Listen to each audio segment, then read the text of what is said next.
Picture this. It's the early hours of February 28th, 2026. Somewhere over the Persian Gulf, B-2 stealth bombers are cutting through the night. You can't see them on radar. You can't hear them until they've already passed.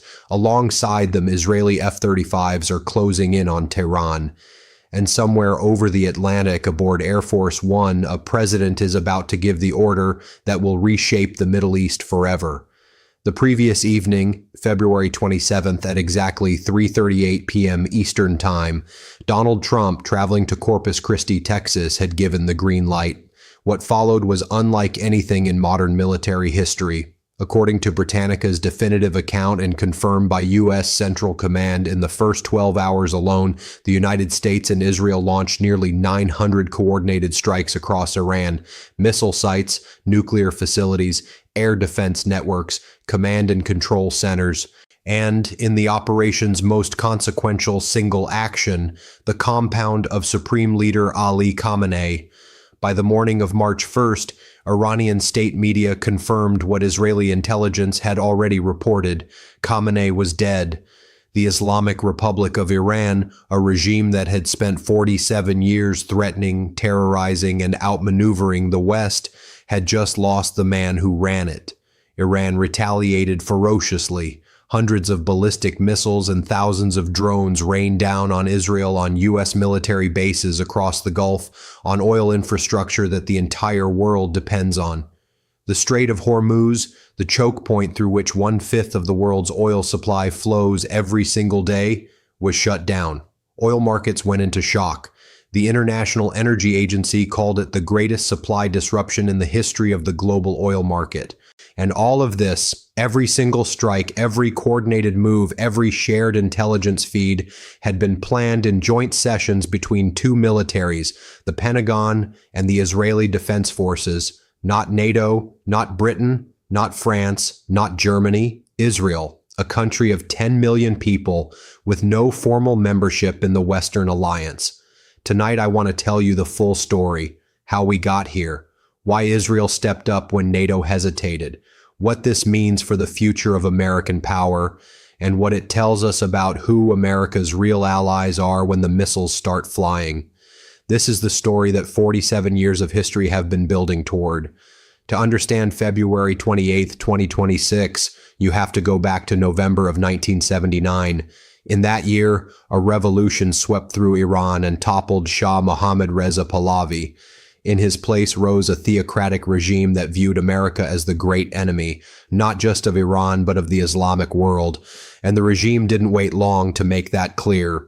On November 4th, 1979, revolutionary students stormed the American embassy in Tehran. They seized 52 American diplomats and staff and held them hostage for 444 days. 444 days. That crisis became a national humiliation for the United States. The old relationship was over, and from that moment forward, Iran became one of America's most determined and most dangerous adversaries. But it wasn't just a diplomatic falling out. It became a blood feud that played out in slow motion, year after year, decade after decade. In 1983, 241 U.S. Marines were killed in Beirut. A Hezbollah suicide bomber drove a truck loaded with explosives into their barracks, and that attack was directly linked by American and French intelligence to Iranian support and planning. Embassy bombings across the Middle East and Africa claimed over 200 more American lives. In Iraq and Afghanistan, Iranian-designed shape-charge IEDs, improvised explosive devices specifically engineered to penetrate American armored vehicles, tore through convoys and killed and maimed American soldiers for years. Some independent estimates put the total toll of American deaths directly attributable to Iranian-backed operations at well over 1,000, with thousands more wounded. And then came October 7th, 2023. Hamas, funded, armed, and operationally supported by Tehran, launched a massacre inside Israel. They murdered at least 1,200 people in a single morning. Among the dead were 41 American citizens. The attack reshaped Washington's entire strategic posture toward Iran. It was no longer about nuclear negotiations and diplomatic frameworks. Iran had crossed a line that could not be uncrossed. Over the following months, Iranian-backed militias wounded more than 180 U.S. service members in Jordan, Syria, and across the Gulf. Several were killed, 47 years. Over 1,000 American dead, and a regime that had never once paid a price that matched the cost it imposed on others. That's the history that made February 28th, 2026, not just possible, but in the eyes of many in Washington, inevitable. Here is why Israel's role in this operation matters so much and why it caught so many people off guard. For decades, the conventional wisdom in foreign policy circles was that Israel was a liability for U.S. strategy in the Middle East. Too controversial, too complicated, a country whose conflicts made it harder for Washington to work with Arab states, to maintain coalition partnerships, to keep the peace in a region already on fire. That conventional wisdom is now in the ash heap of history, because when the moment of truth arrived, when Washington needed a partner who had the intelligence, the technology, the targeting data, and the political will to act, there was only one country that checked every single box: Israel. And here's why that makes complete sense when you look at the numbers. Israel fields approximately 300 combat-ready fighter jets, making it one of the largest air forces in the world. More frontline fighters, in fact, than Britain, France, or Germany, countries with populations 6 to 8 times larger. While NATO member states are asked to spend 2% of GDP on defense, a target that many struggle to hit even now, Israel directs close to 9% of its entire economy toward military spending every single year. 9%. That is not a political commitment. That is a nation that has been living on the edge of extinction and has built its entire national apparatus around the assumption that if it ever stops being ready, it will cease to exist. Add to that mandatory national service. Every Israeli citizen serves, which means the country maintains a large, rapidly mobilizable reserve force of people who are not just trained soldiers, but combat veterans, because Israel has not had the luxury of theoretical military exercises, real conflict, real adaptation, real consequences for failure. And here's the piece that proved most decisive on February 28th. According to Flashpoint Intelligence's detailed operational analysis of Operation Epic Fury, the operation was divided along lines of comparative advantage. Israel focused on leadership decapitation strikes, the precise targeting of regime leadership, IRGC commanders, and the command architecture that held Iran's proxy network together. The United States focused on large-scale capability degradation, systematically dismantling Iran's ballistic missile infrastructure, nuclear support facilities, and integrated air defense network. 2 militaries, 1 plan, months of joint preparation. The IDF spokesperson, Brigadier General F.E. Defrin, later described months of strategic and operational deception leading up to the strike, including deliberately walking official vehicles home from IDF headquarters so that satellite imagery would show nothing unusual. 3 separate locations where Iranian regime officials had gathered were hit within half a minute of each other in the opening strike. Half a minute. That level of coordination doesn't happen at a press conference. It doesn't happen in an emergency phone call. It happens because 2 militaries have been planning together, training together, sharing intelligence continuously for years. And that brings us to the technology story, because what Israel brought to this operation goes far beyond aircraft and targeting data. While American bombers were dismantling Iran's nuclear infrastructure, Iran was firing back hard.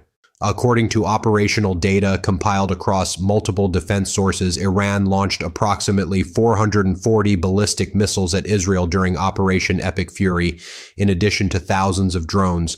And before that, during the June 2025 12-day war, the first round of direct U.S.-Israeli strikes on Iranian nuclear facilities, Iran had launched more than 500 ballistic missiles at Israeli territory. Combined in less than a year, Israel faced nearly 1,000 ballistic missiles launched from a country 1,000 miles away, and the vast majority of them never reached their targets.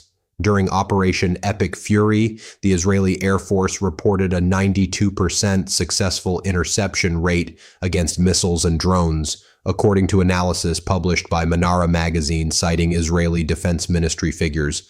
92%. That figure is almost incomprehensible when you consider what each of those projectiles could have done if it had reached a city center. How? 3 layers, built over decades. Battle-tested in real war, at the bottom, Iron Dome, originally designed to intercept short-range rockets and artillery shells from 4 to 70 kilometers. Over its 15-year operational history, as documented by the Jerusalem Post's anniversary analysis, Iron Dome has now logged over 10,000 combat intercepts. 10,000. And during this conflict, it demonstrated a capability nobody expected, intercepting ballistic missiles, a threat it was never originally designed to handle. In the middle, David's Sling, developed by Rafael Advanced Defense Systems in partnership with Raytheon, designed to intercept medium-range threats between 40 and 300 kilometers using precision hit-to-kill technology. At the top, Arrow 3, Israel's crown jewel, capable of intercepting long-range ballistic missiles outside the Earth's atmosphere in space before re-entry, at ranges of up to 2,400 kilometers. It intercepts threats before they can deploy cluster munitions or maneuvering warheads. And alongside Arrow 3 operated America's THAAD batteries and Aegis-equipped naval destroyers, a combined defense architecture that, according to every major defense analysis, no other country on Earth has tested under real conditions at this scale. And there is one more layer, one that became operational at the very end of 2025, the Iron Beam, a high-powered laser defense system delivered to the IDF in December 2025 by Rafael Advanced Defense Systems, confirmed by Breaking Defense. During the March 2026 fighting, it was reportedly used in combat for the first time against rockets launched by Hezbollah from Lebanon, a laser, shooting down rockets in a real war in 2026. This is not science fiction. This is the cutting edge of real air defense, built and paid for in part by American co-investment and manufactured in a Raytheon-Rafael joint venture that, as reported by the Foundation for Defense of Democracies, secured a $1.25 billion contract in November 2025 to produce Iron Dome interceptors in Arkansas. Israel and America are not just military allies, they are co-producers of the technology that keeps both countries alive. And Germany understands this. It purchased the Arrow 3 system for its own national defense at a cost of $6.5 billion. Finland acquired David's Sling. Romania has a formal agreement to buy Iron Dome. NATO's most powerful members are purchasing Israeli defense technology to protect themselves from Russian missiles. Think carefully about what that tells you about where real military power lives in the 21st century. Now, I need to address the NATO question directly, because it is central to understanding why this story matters so much beyond the Middle East. When the United States needed to use regional bases to prosecute operations against Iran, the response from several traditional allies was not what Washington expected. According to reporting from multiple sources, including NPR's coverage of world leader reactions and the legal analysis published by Just Security, the picture was complicated. Spain blocked American use of key bases for offensive strikes, stating the operations had to fit within international law and gain broad international support. Spanish Prime Minister Pedro Sanchez said his country rejected the unilateral military action by the United States and Israel. France restricted overflights. The United Kingdom, after initially limiting Diego Garcia to defensive roles, eventually shifted its position when Iranian strikes hit British interests, permitting use of British bases for specific and limited defensive action. These were not public confrontations. There were no screaming matches at summit tables. They were carefully worded restrictions, quiet roadblocks, and when you are prosecuting a fast-moving military campaign where minutes matter and logistics are everything, quiet roadblocks can cost lives. NATO Secretary General Marit acknowledged that the strikes degraded Iran's nuclear and missile capabilities, but made clear the alliance itself would stay out. Why? Part of the answer is geography. European governments have spent the past 4 years watching Russia wage war on Ukraine's doorstep. Their military planning, their budgets, their political capital, all of it is shaped around the Eastern European theater. The Middle East, in their calculus, is someone else's problem. Part of it is domestic politics. Memories of Iraq and Afghanistan still cast long shadows across European capitals. Voters are skeptical of overseas military commitments, and leaders respond to voters. And part of it is spending. The United States accounts for roughly 2/3 of NATO's total defense expenditure. After the Cold War, many European countries cut their armed forces dramatically, betting that the era of large wars was over. That bet left them dependent. As a result, American forces provide the satellite intelligence, the strategic airlift, the aerial refueling platforms, and the advanced surveillance systems that make any serious military operation viable. Without American enablers, most NATO members cannot project serious military power beyond their own borders. The contrast with Israel could not be sharper. There's a useful historical parallel here. In 1982, when Argentina invaded the Falkland Islands, the United States officially tried to stay neutral, but behind the scenes, the Reagan administration quietly moved to support its long-standing partner Britain, providing fuel, intelligence, base access at Ascension Island, and emergency resupply of Sidewinder missiles. That quiet, decisive support played a meaningful role in Britain's ability to retake the islands. The lesson: when core allies face direct threats, the United States has historically stepped in. The 2025 and 2026 Iran operations are the modern version of that principle, except this time it was Israel that moved first. Israel's formal relationship with the United States operates under a specific legal designation: major non-NATO ally. Israel holds this status alongside Japan, South Korea, and Australia. It enables extensive military cooperation, joint training, advanced technology transfers, and shared intelligence without formal NATO membership. But what Israel actually brings to that relationship goes far beyond a legal label. Israel maintains one of the most sophisticated intelligence networks on the planet. Its agencies track militant organizations, weapons smuggling routes, and political developments across Lebanon, Syria, Iraq, and beyond. Because Israel sits physically inside these security challenges, not observing them from 5,000 miles away, it often develops critical intelligence long before it reaches any global headline, and it shares that intelligence with Washington continuously, not selectively, not reluctantly, continuously. There's a meaningful contrast here that defense analysts have been noting for years.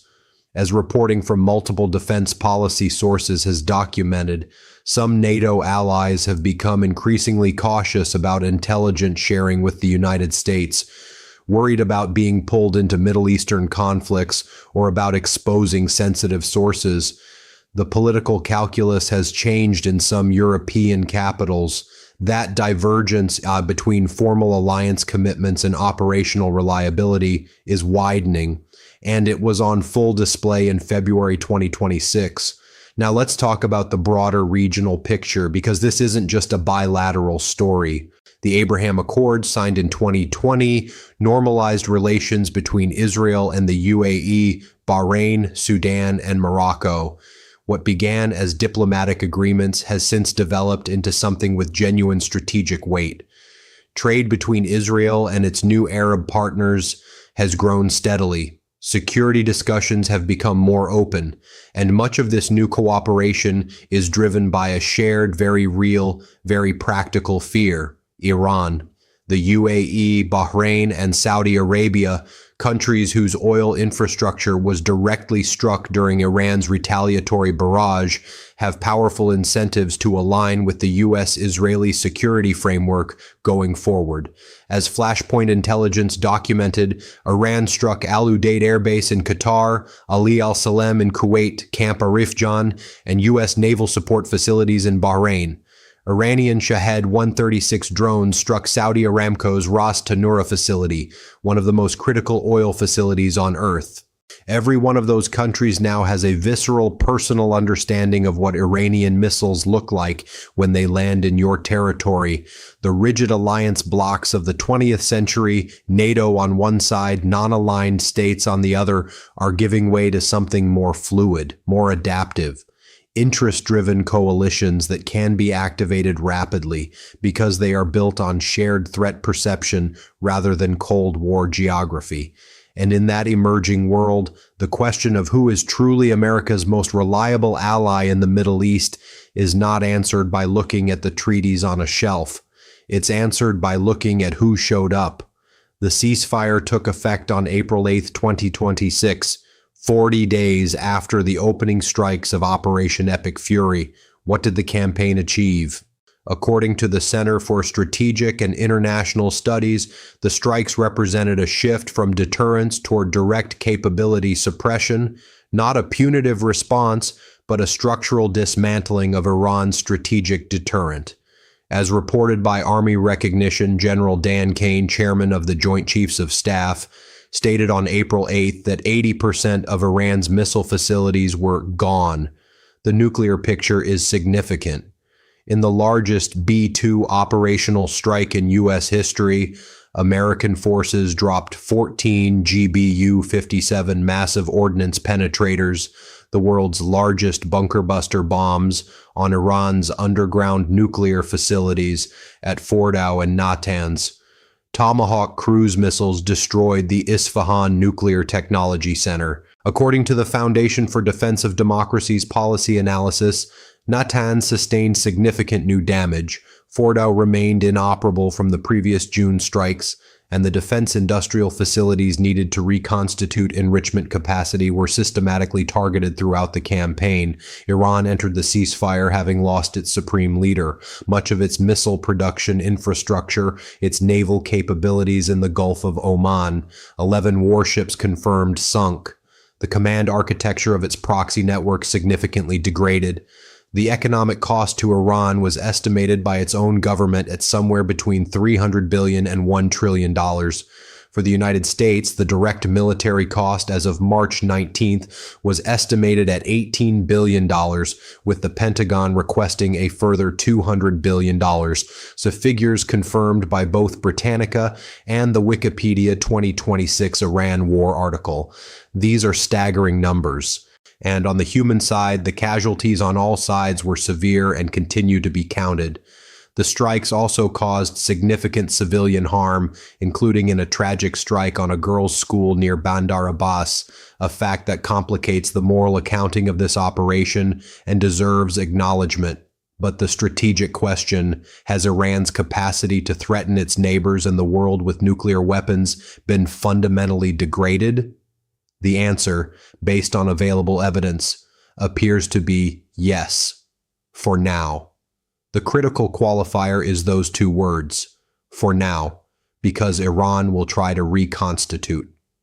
Analysts at the Foundation for Defense of Democracies have been direct about this. Iran will rebuild its capabilities, likely with assistance from China and Russia, and it will do so in ways that incorporate the lessons of 40 days of sustained strikes, deeper facilities, more dispersed, more hardened.